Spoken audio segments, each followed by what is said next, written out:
Hey everybody. So I've seen some new people getting into Destiny, and realistically, since the current expectation is things are going to be pretty much tabletop simulator based, going into post CM life for the most part.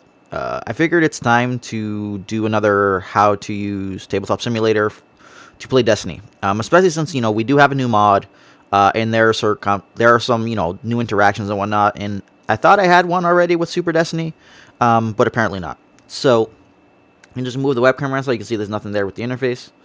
All right, so essentially, like you would load up. This would be Tabletop Simulator. Oh, I can't be seeing my mouse for some reason. Let's switch that over. Whatever, close enough. So this would be Tabletop Simulator. You'll see the stuff. So if you wanted to create a game for yourself or host the room, you'd go to create. You get this pop-up: single player, multiplayer, hot seat. Hot seat's a little different. You don't really use this for Destiny, but you could. And what it would do is when you end the turn, you'll take control of the other players. So like, let's say you wanted to play against yourself, or like I don't know, you and your friend wanted to play. You're both in the same house, obviously. You could do that, and then you could end turn, and it'll flip you between the colors. Um, Single player would open up a room that nobody be able to get into. This is commonly used kind of like if we're doing like videos for something, like I'm just showing like a deck list or whatever, because we don't want people to kind of come interrupt. And then multiplayer is obviously when you want to host a match and have people come in. We'll take a quick peek at join, but I'm just going to go through the options first. So if you go to configuration, they have like a lot of the different setups and stuff here. You can tell it where you want to save the location for the mod and different things like that. Honestly, you're really not going to use most of this.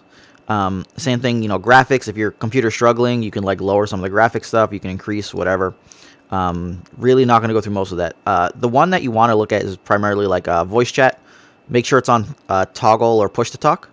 If you obviously just want it disabled permanently, you could just straight up disable it. And then microphone, you can pick, whether you're using your webcam, whether you're using, a dedicated podcasting mic, whatever. The volume, as you can see, I'm kind of one of those people that just puts the volumes all the way down. You got some controls if you want to set up like secondary options here. Things like that, blah, blah, blah. Most of these are largely irrelevant, but since you want to kind of get used to things at the beginning, it could be beneficial to come, look at this stuff and get familiar with what the tabs are, or like the buttons do exactly, right? So this way like the camera stuff is like the directional pad, but actual left, right, down, up is ADSW. A lot of people who play video games online are familiar with it, but that's fine. After that, kind of like the interface stuff. And you could always check your block list if you're, seeing people on the list that you didn't put there. My block list only has this one person who was just like rage quitting. I used to have a stack of them, but I think one of the updates wiped it out. Anyways, so that's that. From there, it's just tutorial. They can teach you how to use the stuff, credits, and then exit the game. So we'll hit join, just for the sake of it.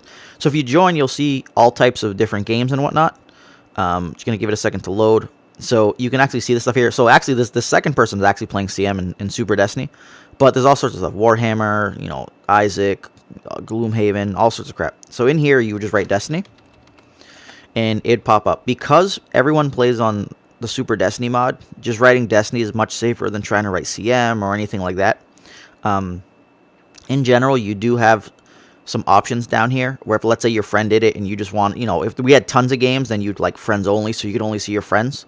For the most part, you kind of just stay away from that. You could do like hide locked and whatnot, but then if your friend locks the room or something, or someone you're supposed to play has a locked room and you don't have that unchecked mark, you're sitting there trying to look for it like a dummy for a while. In general, I got the coughing fit thing back, so there'll be mild coughing and like miniature convulsions. But yeah, so like this person's in there. So we just go to create. I'm going to go to single player since we're just kind of looking around at stuff. So you'll have the different stuff, DLC, workshops, whatever. If you have multiple workshop mods, you click on workshop and you can see the full list. Up here's your back button. If you wanted to go through classic and use other stuff, that's that, but we don't care about that. So Super Destiny is the one you're looking to use. You'd click it, you'd hit load. And now it'll load you into this. You'll get the pop-up immediately. you can move it to the side and see. So like right now, the table color is just black. If you wanted to switch it to have, you know, something a little bit easier to look at, this is like the original one that Ice Cobra used back then. Hyperloops, Late Night, Jackalman, and like for some of these, let's go move. You'll notice that there's like things that we can hit. The fact that they haven't fixed this freaking to say replace properly makes me laugh. That one says it correct, but this one's repulse. Anyways, so actually that's really surprising now. So you know, sometimes playing on one of these other ones can be useful. Like the one we have, we just use 4. You know, my go, thinking, done, or hold on. So that if you, you know, let's say you're resolving melee and you resolved one of the dice, but you didn't want to resolve the others, you could like ping done. But we'll get to pinging and stuff like that. But let's go with the, you know, the nice purple. We'll call it the Hyperloop purple. You hit back. So now what happens is you can either go standard, infinite. He has some other options here for like events and stuff like that. And then there's classic menu. So just to show as a gist, classic menu is because of the old game used to do it off of this, and you could just go like 2-player whatever you're doing, and then like, you know, Winston drafts and sealed and shit like that. So like if you were just trying to like lay out your deck, you could also right click and you have a bunch of options here, toggle the lock, and you could actually just move it to get it out of the way. But anyways, so we'll click 2-player standard, and boom, the board pops up. So now the thing that's relevant here is that this playmat was set up so that when you drop cards onto it, it'll like spawn the die. So see, like Bane didn't spawn a die, right? Well, boom, as soon as Bane's on there, he spawns a section for shields and a section for damage. So, you know, you get shields, you put a couple shields on, whatever damage, blah, blah, blah. Really simple. There are some sneaky hidden code stuff where if you go elite, I think it's this way. I need another. Nope, not elite. Not there, at least.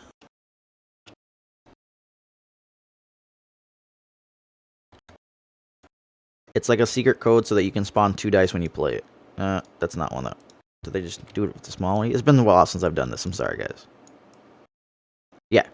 So, if you have the word elite on the bottom section, in small, no caps, and then space like CM1, the coding knows to create 2 dice for it. So especially if you create your deck in TTS, you'd probably want to do that to save you some hassle of like copy pasting.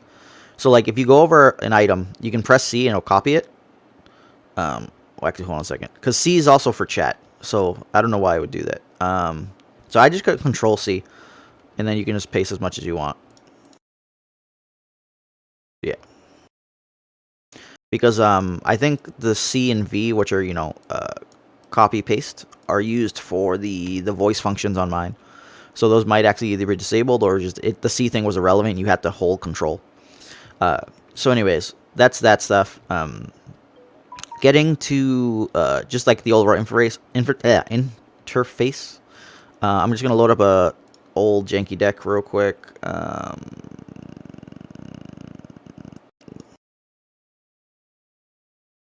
Looking for a battlefield. So battlefields, if you place them here, if you click claim, it'll shift it over from the opponent over to your side. So, it's a nice automated thing. If you have any tokens on the card, you might have to move it first before you hit claim. Sometimes it'll just steal the token instead. So, let's say you get this stuff set up. The hell's gonna...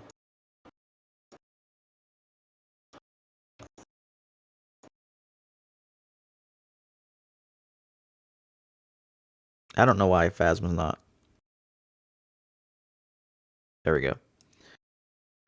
So as you can see, if you're running into a card not spawning a die, or it spawned the die and maybe you deleted it, you need to do it again, just flip it on top of like another set of cards. It'll reset it. Alright, so let's say we put the deck there. If you hold down, so if you look at the hand, right? If I just tap it, it just does like the little flick thing. Hold on a second. I don't think we'll be able to see. Yeah, the hand's not going to get bigger. But it like moves. But if you hold it, after a second, the bag lights up. So you see that blue outline? So if I just tap it, it stayed white. But if I hold it for like a second, it turns blue and it lets me pick it up. At the beginning, getting to TTS, what you're going to want to do is go to this little guy holding the weight. You're going to want to drop that like really low. It doesn't have to be all the way low, but the reason is because if you have it high, you end up with like this, right? You pick up dice, and then you just look like a jackass when you drop it, and it like turns. Whereas if you have it low enough, it just barely it's like sliding off of it. This helps in the interaction in case you like don't have the finesse to like stop your mouse too much, because if you do it too fast when you're doing this, it immediately just jumps, right? Like it just changes, and that's just not good. All right, so that's that. In general, let's say you're in here, you're trying to look for the shortcut keys, you're just all messed up. If you hit Control and then question mark, it pulls this up. So you have a really nice help menu here to help you with some of the stuff. Getting stuck in a specific camera type is very common. So if you hit P, that'll like switch you between them. And that's like an important one to kind of know. This has, rotate, flip, randomizes R. So like when you need to shuffle your deck, R. When we want to roll, R. It makes things a lot easier. If you press Alt over something, it makes it bigger. But if you press M over something instead, it magnifies. So let's say you have a die. In theory, it was like cocked, right? Like, let's see if I can make a die cocked. It's hard to do it the way I have this set. Okay, so if you do like that, in theory, if you press Alt on it, it'll actually show you the side that's supposed to be considered up. Second. Whereas if I did like this, see, like it switches it just a bit because it knows what side is up. So in concept, if a die was cocked, you could realistically just press Alt over it, and it tells both of you what side it's on. People don't do that, though. They do if it's remotely cocked at all. Like if you can move a die and then that die moves at all, then you re-roll it. That's the common way, at least. But, whatever you and your opponent like kind of agree upon. So from there, it's just, you have the deck. If you press R, it'll shuffle it. If you right-click, you get the options, okay? So now from the options, you actually have Search, which is what you would use for kind of just looking through your deck. Let's say you played a card that searched your deck for something, you could do that. Or if you want to check it at the beginning of the game or something like that. These guys don't have any effect that matters for this, but let's say you were playing... Let's go grab... Let's say instead of these guys, you're playing, Jabba, Watt, Sentinel, which is, an old deck. So Jabba's effect is after you activate, you look at the top 4 cards of your deck, reveal a bounty or yellow event from them, and put in your hand, place the rest on the bottom. So what it would let you to do is so this is one thing that's relevant. So remember how I was talking about like just quickly pressing and moving? That moves one card. If you hold too long, it lights up blue, it moves the entire set. So it's relevant to kind of get accustomed to that. That split second difference can be like, oh, why can't I pick up my bag? Why can't I pick up like several cards? But yeah, so I would move 4 over, and then right click and search, and now you can kind of like pick. Oh, we found he doesn't like you. Cool. Let me keep that, and then we drag this, drop it right on top. It gathers, and we're good to go.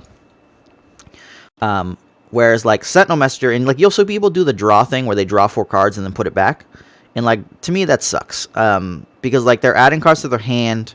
You have to like pay attention to it. Like I guess if you just assume no one's cheating you, that's fine. But overall it's a mess because they have to make it into a 4-card pile anyways, even if they gather it. And it's just like the search thing is just much more efficient to me. Now let's say you do Sentinel Messenger. And you put it over. So this is a neat trick most people don't know. If you press Shift and Alt, it'll show you a card that's hidden. So we now know what it looks like, and you see this blue eye. It tells your opponent that you were peeking at the face down card. So then you could be like, all right, do I want to play this No Good to Me Dead? Do you think about it? If you say yeah, you'd flip it over and use it. If not, the tab button lets you do these line things as well as clicks. After you're done, though, you have to come back to the hand or press F1. F1 is just out of reach for the way I normally sit with my keyboard, so I just click back. But you could be like, no. Just make it like an X thing to say that you're not doing it, and then put it back. So like that would be kind of the common thing. Because Sentinel Messenger is after you activate this character, look at the top card of your deck. You may play that card, paying its cost. Because I'm curious about something.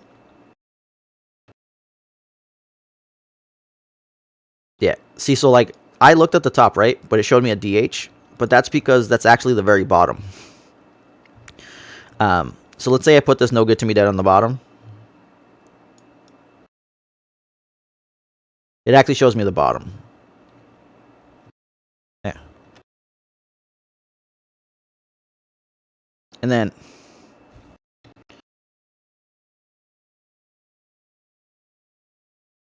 I was looking to see if I could draw the bottom. But no, it just still draws the top. Anyways, so that's the gist on how I would do kind of that stuff. Let's say you're playing, you're rolling dice. You can do a couple different ways. You can highlight all the dice you're rolling, press R like 3 times to get it up nice and there, and boom, they're dropped. That's kind of nutty in a hilarious way because that's like exactly what you'd want to see. But I do it 3 times, and that's that. If there, sometimes you'll get some weird shit where like it does like that because like you clicked it and you were holding down somewhere.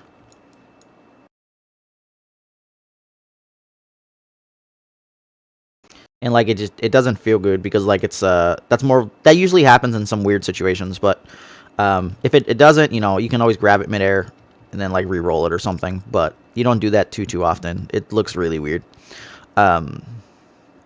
So all right, so let's go in how to cheat. No, I'm just joking. Be careful with people kind of cheating because like if you'd roll and you press like 2, or okay, so that's not working for some reason. Hold on. All right, did they disable it? Oh, that's cool. So if you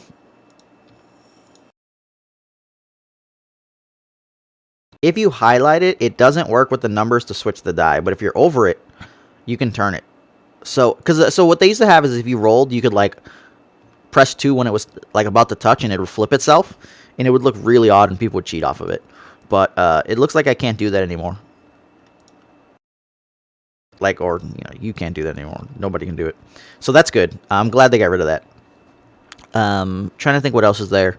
Oh, as you saw, like let's say I knew that I wanted to be on the. I wanted to focus this to like a 2 focus, right? I was using focus. Normally speaking, the die sides are correct for 1's for 1 indirect, 2 is a focus, 3 is 2 focus, 4 is resource, 5 resource, 6 blank. So you just press the number corresponding to the die side you were looking for, and you'll be okay. There are some dice that are messed up, so it's not going to be perfect on all of them, but most of them seem to be fine. Let me think. What else is there? Turning your guy sideways. So when you start the game, it usually puts you at 15, and you have this shit where it's going like that, and it seems and feels awful. So you'd want to get this to 90, so that it's just exactly what you're looking for. Just turn sideways, roll out, yada yada. Past that, there's some different options. Server will let you change like the passwords and stuff. You could put a larger number of players. I don't really mess with the physics. That's just kind of bad. Components. There's all sorts of stuff here. So like when you first start, you wouldn't have saved objects with a crazy bunch of shit. So if you go to like components, there's some different items you could be looking for. I'm gonna move me over here now. So like you could be looking for like coins to like flip. You could be looking for dice to roll. Boards, blocks, tools is the interesting one because they have the digital clock. You have bags, calculators. The clock one can be really useful if you're trying to like test timed games. And what I do is I grab it and then like, yeah, knock it over. And then if you right click and save it knocked over, it'll do exactly what you're looking to do. Like if you switch this timer to what's a game for us? 35 minutes. That's 30 minutes. So 5 more minutes would be another 300. Yeah. All right, so we would click it and then tap it, and it won't count. Save it as the 35, so then you can put it on the table. You guys are both ready. You set up. You click it, left click, and then it just starts counting down. It's largely useful if you're trying to get yourself ready for a tournament and you need to play within that 35-minute time constraint, or if you're playing like in League and they're doing that, you know, because like mill and stuff, you don't want to like start having 50-minute games and like find yourself in situations where you're not finishing the game in time and you're losing because of it. But so that's that. I'm trying to think like what else is there. I guess from there it's just like kind of like saved objects, right? Like the stuff in the bag is going to save the way you put it in. Oh, hands. This one probably annoys people. So sometimes you get the hand thing here. If you press H, it goes away. And then your hands or your stack of cards is back here. So like if you press H, it'll pop on the screen. So this way you don't even have to like be down at your hand. And you can actually interact with stuff in this section and it'll drop it back in. So like really nice. But it does get in the way sometimes because you're like trying to put like an upgrade on this guy and now it's like sticking into your hand. And you're just like, Jesus, get out of here. So like you would H to make it go away. Then go put it in. Put it back. Alright, this one's been pretty cut and dry because there's not as much crazy stuff as the old one. So this thing here is kind of like your make resources, pass, shuffle your hand, discard randomly. And then, so like if it's in the way, you can press this and it'll put it back here. Be careful because sometimes if you load the game with it down there, it'll like be stuck there and then like not get your resources and random stuff and you just have to reload. So let's say you've played a game, you and your opponent played, you have a bunch of shit everywhere. If you want to reload the game, you click on games and then, you know, you click on the game again and just hit load and it'll reload the mod again for you. You know, you pick whatever you're trying to do. Boom. You know, done. It loads back up. Good to go. So it's not too hard from that perspective.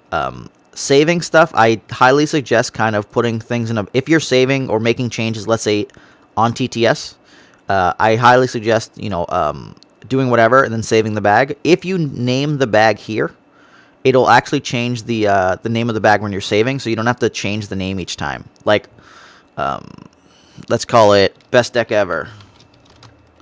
And we hit Save Object, it automatically names it Best Deck Ever, so you don't have to worry about renaming it here each time. And you can have, you know, whatever folder, root folders, whatever you're looking to do. And then hit Save. If you click your objects and hit Saved Objects, it'll be here somewhere. Best Deck Ever. And, like, we know we had nothing in there.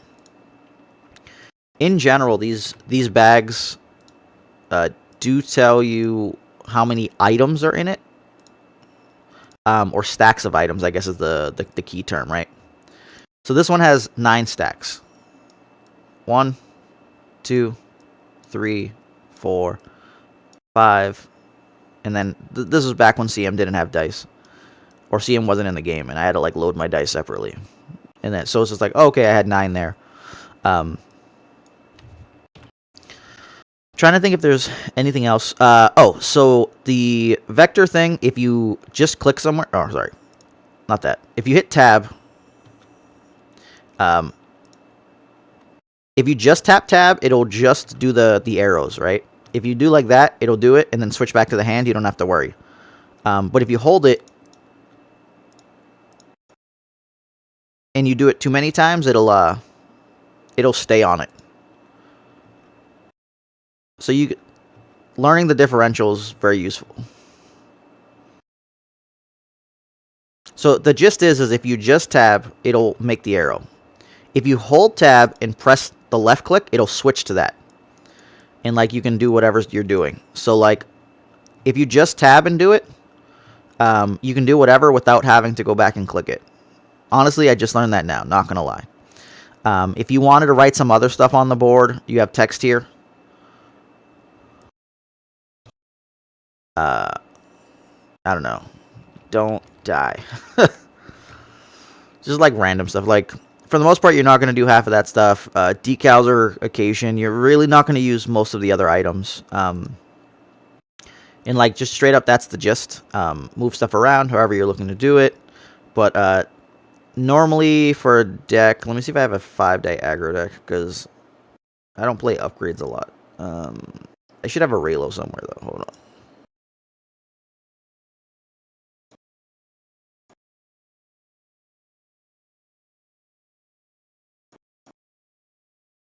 Over here, you have damage counters, shields, resources if you need them, and power action tokens.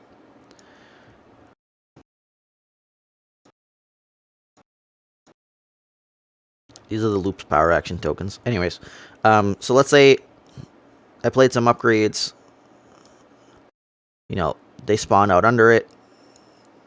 Sometimes you'll give your guys a bit more space if you can, so that you're giving a clear designation of which upgrades are on who, and not kind of like messing with the opponent. But as you can see, my board has this stupid sun glare thing, so I always just try to make sure that I'm out of the glare to mess with people. Freaking Tatooine and all their sons. But yeah, that's the gist. It's not too bad. It's just relatively simple and easy to use. It's just about like learning those shortcuts. So Q and E for the rotate is very large, important. R for the rolling. Oh, here's an important one. So like, let's say you have a bunch of dice. I'm just gonna add more Kylo dice. Okay, so you've rolled them, and now you're gonna pitch to reroll, and you're like, well, I don't want to touch these ones. So doing this doesn't work well for you. But if you hit control and click stuff, once they're highlighted, it'll unhighlight. In general, if let's say you were only trying to reroll 2, you could control click, the exact ones you're trying to do, and it'll just highlight those. So this way, it keeps you going a little bit faster. We all complain at the beginning like TTS is very slow in comparison to like the real stuff, because you can't just pick up the dice and reroll. Like you have to, there's extra actions in between. But that's largely beneficial. So if I knew I was just like, doing all of those minus those 2, I do it. Check. Okay. Pitch to reroll. When you reroll, click the board somewhere after to deselect all the stuff you were rolling. Because if I do this, right, and I accidentally hit E, it does that. Or Q. And like, then you're just like, oh shit, sorry guy. Or like you roll, and then maybe you hadn't tapped your Kylo yet, and then you tap him, and now you look like a jackass. Realistically, when you E like that, you can Q to get back to the exact same spot. But you see it happen very frequently with people that just don't click off. So, do your reroll, click off to make sure none of the dice are highlighted. So if you're tapping or doing whatever, kind of like as backwards, you're not screwing up the dice symbols. It also matters too if you like held something highlighted and then you played a card that like drew 2 cards and you like 2 over your deck. Actually, I guess that doesn't work. I forgot, because they changed it for the die flip thing. But yeah, that's the gist. I hope this is helpful to your endeavors and playing. I can't think if there's much else besides kind of saying hi to the opponents. Oh, so the chat, if you hate this shit, because the global chat, you can actually disable it. You can remove the connect to IRC, and you'll be fine. I leave timestamps on so I can figure out stuff, because if people are passing, you might think that they have passed and they just didn't pass, because it was like before. And then if they played a card, it'll sometimes pop up on the screen. If they like played something and something spawned a die. I have auto hide chat also, because I just want it out of the freaking way. There's a profanity filter too, if you want to swear and like, just like whatever. But that's the gist. Once again, I hope this guys was helpful for you guys. I should probably just move my thing out of there because we talk about this thing. But yeah, so it's the global chat's here. Chat settings pops up. And then there's actually game 1 also. Oh, we're already in game. Because global, I have it removed. And this is system ones in case. So like it actually tells you timestamps is what happened.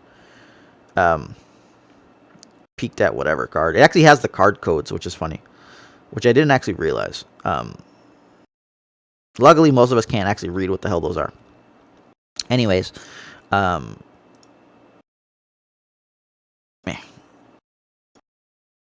That's the gist. Hope this was helpful to you guys. Let me know if I missed something, or if I missed something important, I can just kind of tell you guys on the thing. If you guys are trying to make like any of these tokens bigger, plus and minus on your keyboard, make them grow and shrink. I've seen people grow the dice. I just don't like that because it kind of messes with the overall gravity stuff.